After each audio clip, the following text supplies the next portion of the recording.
يا لمي تنتو خطو سيمبانا أنا سيمالي ولي أنا ولي فنانا حواسة كينيا كان بيا خيسا تستي خم بيا لا دي جرسا لمي تيسانيف فون تفوني نهجتني لمي تيسانيف ناتني وانك أبدن الرار جومتني حواسة كان لبو ساني رك أبوراف تتافي قوتن هندان باية غلطو ما نسنينجا harargee dhihaatiif nama kuma afuriif harargee bahaatiif nama kuma kudha tokkoof bakki amma jirtuuni qarsaa lukkuu jaamaa aanaan daaroo labuu hunoo bakka amma arkitan tana kaameeraa yoo isin garsiise asirraa laga kana oliin daaroo labuu jaamaa laga kana gadiin hawwii guddinaa jaamaa magaalaa nu dura jirtu tun magaalaa ibsaa jaamti. Ayyee galatoomaa duraan dursee anis maqaa bulchiinsa aanaatiin baay'ee galatoomaa jechuun barbaada. Kuni bakki amma nuti jirru tun hawwii guddinaa magaalaa bu'ii jaamtu keessa jirra jechuudha. Jireenyi lafaa kun akkaanumaa gaddaaf gammachuu waliin makamaa hin hiraarinaa abshiraahumaa namni hadoodii qabu naamummaa isiniif tumsaa hundi haalamaa gammadaahumaa. lammiilee hongeedhaan miidhamanii gara harargee lixatti ga'aana garaa garaa keessatti deemuudhaan egaa deeggarsa keenyaaf kan adeemaa jiru. Mee kana wajjin wal qabatee egaa ammaan gammatti adeemsa keenyatti magaalaa Baddeessaa keessatti argamneeti kan jirru. Kanarratti immoo egaa namoota baay'eedha kan waldaa kana kan isaan hundeessanii deeggarsi kun akka taasifamus egaa namoota taasisan keessa Ustaaz Abdurrahman Hussein egaa isaan tokkodha. Deeggarsa lammiilee hongeedhaan miidhamanii yeroo ammaa kana keessa hongeetiin miidhamaa jiran egaa kutaalee garaa garaa keessatti jiraachuu isaanis egaa ni beekama. Isin egaa dhaabbanni waldaa keessan egaa waldaan mul'is kun deeggarsa uummatarraa argatanii akkasumas uummata biyyoota alaa akkasumas kan biyya keessaa jiran walumaa galatti deeggarsa irraa argatta kan akkuma waadaa galtaniin deeggarsa midhaan nyaataa kana qabatanii lammiilee hongeen miidhaman kanaaf egaa deeggarsa taasisuudhaaf jirtanii mee amma magaalaa Baddeessaatti kan jirru mee adeemsi keenya maal fakkaata lammiilee akkamiin deemnaa kan jiru san waan muraasa nu kaasa. duraan dursee hawaasa keenya kan biyya keessaatis ta'e kan biyya alaa deeggarsa lammii teessaniif foontu foonii na hajattanii lammii teessaniif naatanii waan qabdan irraa arjoomtanii hawaasa kana lubbuu isaanii dhaqqabuudhaaf tattaaffii gootan hundaan baay'ee galatoomaan isiniin jira. Ispeeshaalii warri biyya keessaa warri biyya alaatis ta'e warri deeggarsa kanarratti argamtan jechuudha. Keessaafuu abbootiin qabeenyaa keenyas baay'ee galatoomaa ulfaadha. Namaatu namaana. Lammiitu lammiidhaaf na wooma jiru gootan dirqama isinirra jiru gootanillee waan namni tokko godhuu qabu gootanillee baay'ee ulfaadha galatoomaa isiniin jechuun barbaada. Akkasumatti maatis abbootii qabeenyaatis ta'e qaamni hawaasaa kamiyyuu kan arran tana nagaan jiru hawaasa kanatti dirmatee hawaasa kana bira dhaabbatee hawaasa kana qeeyra xiqqaa kana ceesisuun dirqama ta'a jechuudha. Qeeyri kuyyoo nuti qabnee waliin ceesisin hawaasa keenya kana ce'oonni ulfaata waan ta'eef ammallee taanaan biyyoonni adda addaa keessa kan jirtanii fi biyya tana keessa kan jirtanis hawaasa keenya itti dirmadha yeroo gabaabduu tana yookaan sa'a hanga kana haa dabarsinu haa ceesisnuun isiniin jaa. Barri hamaan ni darba garuu dubbiin hamaan hin darbu akkuma jaansan bara hamaa kana keessa bara yeroo gabaabduu kana keessa haa ceesisnu isiniin jechuun barbaada. Nuti gargaarsa isinirraa walitti qabne fuunee akka Mul'is Charity Organizationitti jechuudha. Gargaarsa isinirraa walitti qabne fuunee godinaalee Harargee bahaa fi dhihaas bootaalee hongeen tun geesse bulchiinsa naannoo kana bulchuu wajjin walii galuudhaan naannoo san haala akka nuu mijjeessan gaafachuudhaan gamas deemaa jirra. Ammaaf godina Harargee lixaa magaalaa Baddeessaa jirra. Magaalaa Baddeessaa irraa garreemmaan tana fuullee keenya deebi'ee jiru gara aanaa Odaa Bultumee fi akkasumatti aanaa Bookeedha. Aanaa Hawwii Guddina aanaa sadeen kana deemna. Konkolaataa isin argitan kana konkolaataa fe'ina lama walahaa harkisu gara konkolaataa sadii qabannee deemu jirra. Hanga dandeenyu takkatti kun xarafa tokko waan nuti godhuu deemnu irraa yoo rabbi jee fuulduraas guddaa goona hanga dandeenyu takkatti FIB wajjinis daawwattoonni FIBtis waan kana hubadhaadha. Hawaasa keessan kana cinaa dhaabbadhaa isiniin jenna. Garri ammaan tana fuulatti deebinee jirru gara aanaa Bookeetii fi akkasumatti Odaa Bultum deemaa jirra. Nuti wanni guddaan nuti goonu akka miidiyaa kanaattis ta'e akka mataa keenyaattis wanni guddaan nuti goonu rakkoo tanaa jira hawaasa keenya bakka adda addaa nagaan ka jirtan hubadhaa isiniin jechuudhaaf hawaasa keenya kana sagalee taane bakka tana rakkoo jira hawaasa keenyatti dirmadhaa isiniin jechuudhaaf kanaaf inshallah warri nagaa rabbi isin jiraachise maatii keessan keessa nagaan jirtan hundi maatii nagaan hin jirre jira maatii nagaan jiruu bareedduu jiraachuutti hin jirre jira bakka tanatti dirmadhaa qeera xiqqaa kana ceesisaa isiniin jechuu barbaanna imalli keenya ammaas itti fufa hawaasa keessa dhaabbannee rakkoolee jiru FIB hojjetaanee isin garsiisuudhaaf qophii keenya xumurree gamas imalaa jirra nu hojii turaa isiniin jenna ammas. Yaa xiqqaa guddaa kottu simbaana qabaataa dhabaa kottu simbaana yoo waliin gargaarree yoo waliin ilaalanne meekamiin nama taanaa. Jabaan jabaateetti fufuu qaba fagoon dhihaatee hubachuu qaba. جالوا قالي خبجمتودا خنم بهافي ديافي كابافي كبت أرجمتنا شفتنو سلام الله عليكم ورحمة الله وبركاته سنين جنة نتي خليسا تيمين تينيا فين الرسافري في كلا تبانة خرا ديمنا تيمين تينيا تا أبو نجيب بن هو كنام تو كسمة الشيخ محمد علي الشيخ جمال علي أمله إبسا وجندوفنه شرودوفنه شروبولله شرورا بديسا غنما خرادوفنه وني ديمنو غرغارسن ديمنا غرغارسو مت خينيا خبيله رفو ددات بيلتي تبوتة ورتي بافنه هوري نموت خينيا بوتي كابينيا دوبفنه بوتي كابينيا راهوري ورتي كابنه أكاسته هررجة دهاتف كنتالو كوافي خودان هررجة بهاتف نوتي وري غلطي وني بينه كنتالو كوما سديفي دبتور بافي شنتا ما يجو هررجة دهاتف نما كوما أفوريف هررجة بهاتف نما كوما خورا توكوف أمان تنا بدي سر راجنا مهرسوسونه تيمين تينيا دول كونه تيمين غرا هوي قدنا ديمتو أنا في شيموت علي كاميران كينيا كسمتي بداسا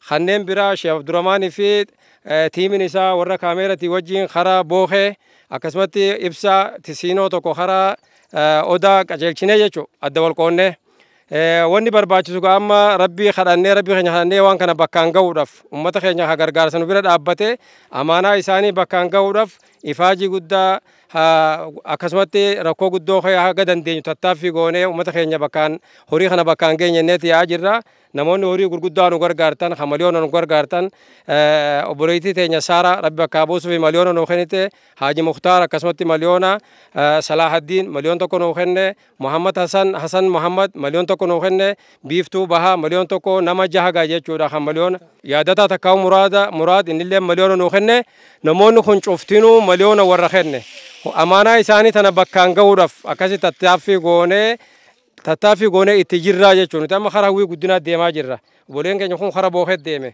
خون خرا أودا بولتم ديمه خنا كاسي تهرّي أمّل توني مرسا تكفّاتي مرسا لمّيسلّي إتفوفنا يجود هذا كمنا كانوا بيرد أبتّن أمانة تيجي بكان جورف تتافي جرّا غلطوما سنين جنّا أما شيخ محمد علي تني سنيدا برسا إننس أكاسي دعائنو غديتي بيتي تيجي كنا فكاتي أسيم بيتي بريد دودا خرام بيتي ركوك عبدون غرا غديسا نملة أسيم بيتي بريد دودا يجو خلما سنين بيسو بربانة نعانو جرادا galatoomii durataa keenya Abu Najiib durataa waa'ee gargaarsaa kanarratti torbaan tokko keessatti gargaarsa kun qophaa'e jechuudha.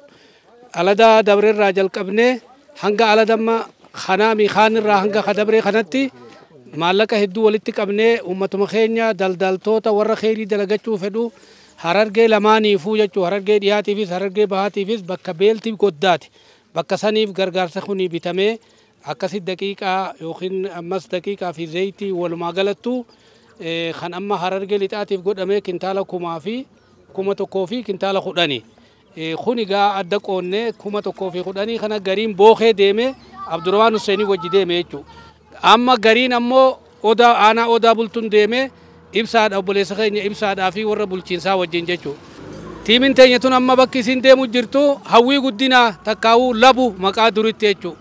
Saniifuu gaa warri asirraa waa nu dhageeffataa jirtan hundi galatoomaa warri waa kannitan isiniin jenna kaanilleen karaa jirtanii gargaarsi kun hin dhaabbatu biyyi teenya yoo rabbiin rooba nuu kenne kun akka laaltanii gartan kana karaa gadii fi karaa ol bakka amma jirru tun waaccuudha takkaahuu maal jedhamti harra qurquraatii fi waaccuu idduu hora diimaa ol jechuudha horaa ol jechuudha saniifuu gaa galatoomaa isiniin jenna akkasumatti nu hordofaa nu jala deema hanga bakka geenyu geenyee gargaarsa san hirree deebinutti rabbiis nu khadha amaanaa teessan firraa bakkaan geenyeti warra beelaweessan rabbiilleen haa dhaqqabu rabbiin yoo gargaarsa isaa taate malee gargaarsa namaa uummanni keenya nuun beekuuyi gama isaatiin rabbiin waa dirmatu. Assalaamu alaikum warahmatullahi wabarakaatu. Oromiyaato biyya jaalalaa ilmaan kee dhufee tuqee balbalaa ifiitti qabii bobbaatee jalaa ifiitti qabii bobbaatee jalaa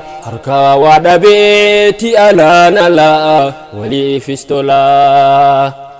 يا لمي تنتو خط سيمبانا يا لمي تنتو خط سيمبانا أنا سيمالي ولي أنا خوالي فنانا يا لمي تنتو خط سيمبانا يا لمي تنتو خط سيمبانا أنا سيمالي ولين كان خبيم توتا بكي أما جرتوني نتقرقرسا أمتا بيليتي في خرا هوي قدنا ديما جرا ganama kana baddeessa irraa kaane makiinaan tasaabiin baddeessa bulee nuti cura bullee jechuudha. Amma qarsaa lukkuu geenye hawwii guddinaa seenuudhaaf yeroo gabaabduu waa xiqqoon nu hafe akkana galatooma amaanaa teessan bakkaan gahuudhaaf amaanaa isin nutti kennitan gargaarsa uummata keenya hongee bahaa jechuudhaan gargaarsa olii guure bakkaan gahuudhaaf tattaaffii guddoo jirra akkasiin nu quba qabaadha. Amma as geenye tasaabiin kun kintaala 440 fe'atee deema akkasatti garee takkaawoo Sheekh Muhammad Aliiti wajjin deemna anaaf Sheekh Muhammad Aliiti gareen tun achiin karaa bookee deemtee tun karaa odaa deemanii bakka sadiitti wal qoonnee ammas keenya isinin jaa galatooma. Salaamu alaikum warahmatullahi wabarakaatu. Akkuma hoogganaan keenya gargaarsa ammaa tana Abuu Najiib isin himetti bakki amma jirru tuni qarsaa lukkuu jaamaa aanaan daaroo labuu hunoo bakka amma arkitan tana kaameeraa yoo isin garsiise asirraa laga kana oliin daaroo labuu jaamaa laga kana gadiin hawwii guddinaa jaamaa magaalaa nu dura jirtu tun magaalaa ibsaa jaamti amma gaa akkasuma du'aayis nu godhaa sa'aa 10 amma kana booda dheeynee hiruudhaaf rabbi nu haa gargaaruu du'aayi nu godhaa. Salaamu alaikum warahmatullahi wabarakaatu. Jimmaa Wallaggaa Arsiif Booranaa Baalee Harargee isin simannaa Illuu fi Shawaa Walloo siin baanaa Oromiyaatoo afeerraa qabnaa Oromiyaarraa afeerraa qabnaa waadhaanamuu afeerraa tanaa ilmaan Oromoo hottaa wal taanaa harka wal qabnaa.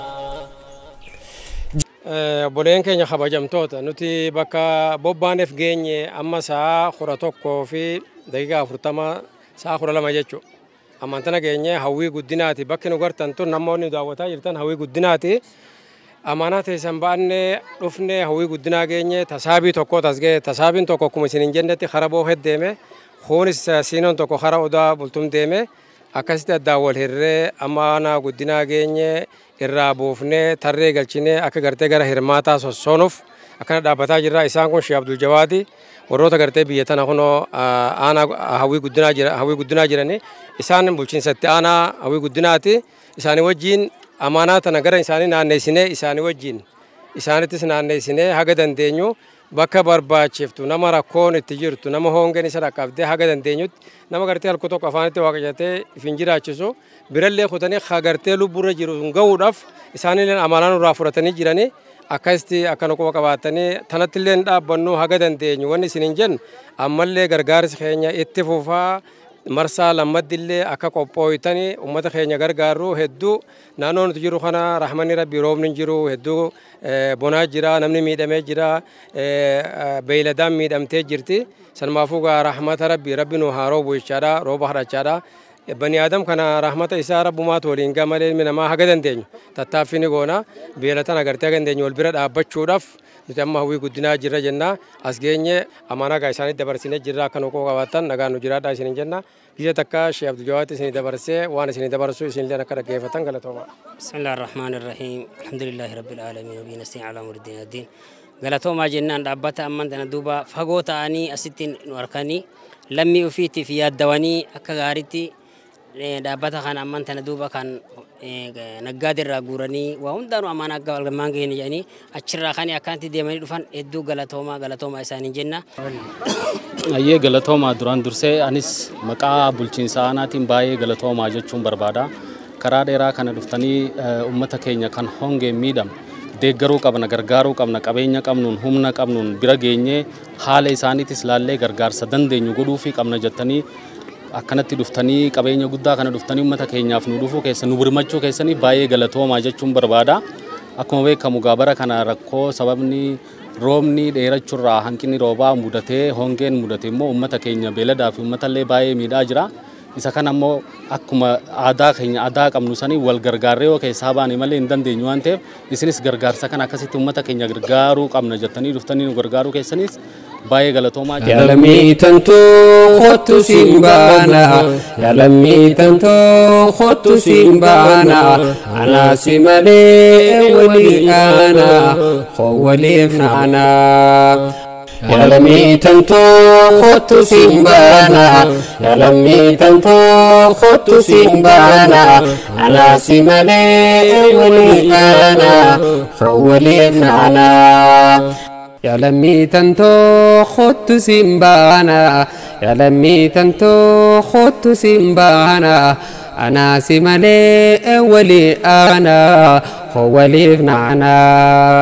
Yaalamii tantoo kottu simbaana yaalamii tantoo kottu simbaana anaasi malee walii ana waliif naana. Yaa xiqqaa guddaa kottu simbaana qabaataa dhabaa kottu simbaana yoo waliin gargaarree yoo waliin ilaalanne meeqamiin nama taana. Jabaan jabaateetti fufuu qaba fagoon dhihaatee hubachuu qaba arjaan arjoomee khannachuu qaba namuu qooda fi baachuu qaba jiraachuu maaliif akka taate hubachuu qaba. Yaalamii tantoo kottu simbaana yaalamii tantoo kottu simbaana anaasi malee waliif ana waliif nahana. Deemeetiin arkee fagoof halaala biyya fi maantu. Boleen keenya nuti amaanaa teessan amaanaa hongee bahaa jennee gargaarsa namuu aarsaa guddaa kafalee walitti qabdan arra kunutunoo hawwii guddinaa jirra. Tiimiin teenya anaa fi Sheekh Muhammad Aliyyi akkasumatti kaameeraa keenya wajjin arra ganama kana baddeessa irraa baane tasaabii tokko finnee dhufnee kunu amaanaan teessan bakka geesse akkana fakkaatti akka laaltanii gartan kana uummannis dhufee hirachuudhaaf akkana tarree galee dhaabbachaa jira. Tasaabiin tokko kara bookee deeme isin himnee turre kuunillee kara burqa kara odaa bultum deeme ammoo ni jiru Harargee dhihaa amaanaa Harargee dhihaa bakkaan geenya jechuudha. Harargee bahaatiin nu hafe sadatti deebina.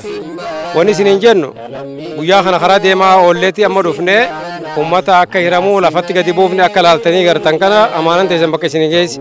Warroonni horii gurguddaa kennitanis horii maliyoonan kennitan kan akka yaadataadha yookiin muraad akkasumatti Saara Adam akkasumatti Salaahaddin akkasumatti Haaji Mukhtaar akkasumatti Hasan Muhammad galatoomaa isiniin jenna.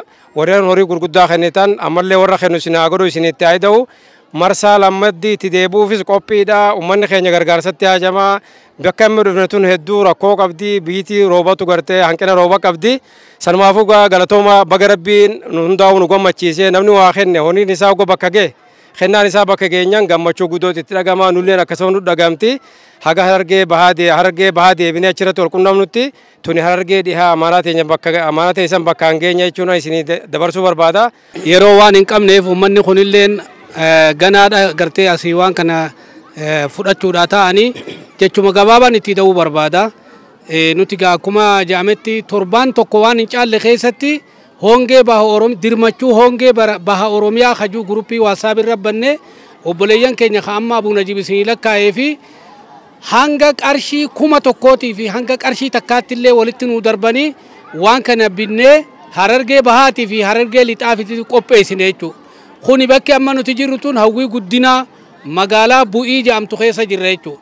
Warri nu wajjin jiru kuni obbo Asnaaqan itti aanaa bulchaa aanaa kanaati jechuudha. Aanaa hawwii guddinaa akkasumatti immaas ibsaaniis Sheekh Abdul Jawaadii fi Sheexaahaan warra majlisaati jechuudha.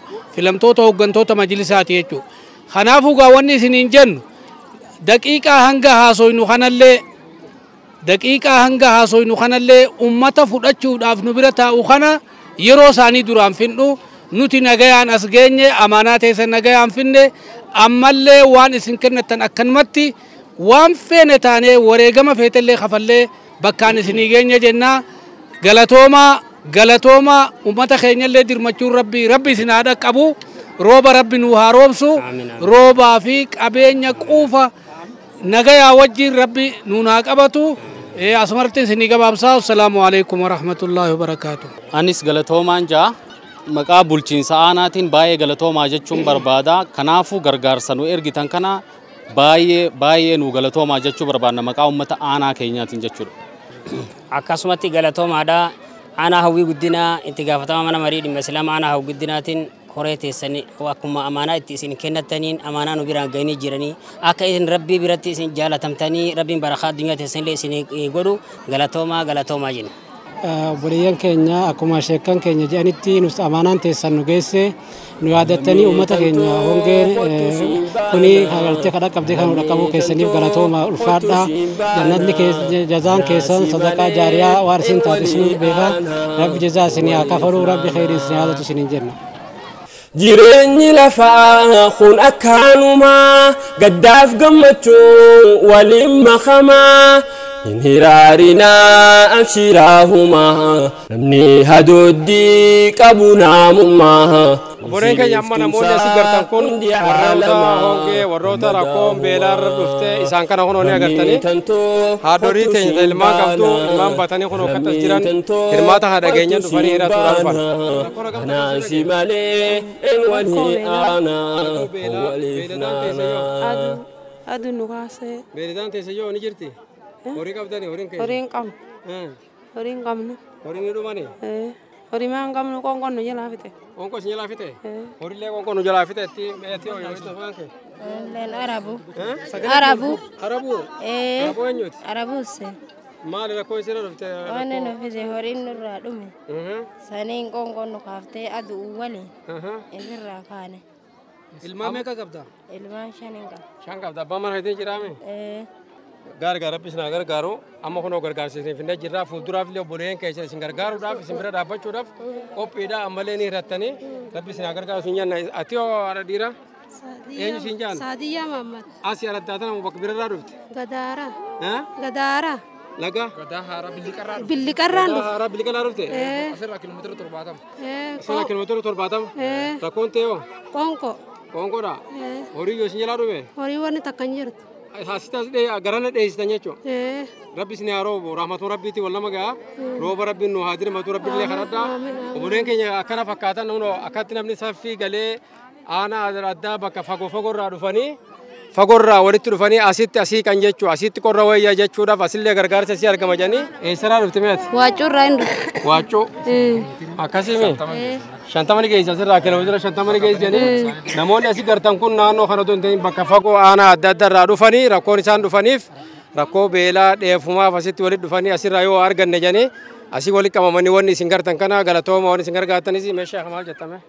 Amma ati ijoollee meeqa qabda? 8. Ijoollee 8 qabdi amma isiin. Xiqqaan kun kan isin harkaa qabdu kana.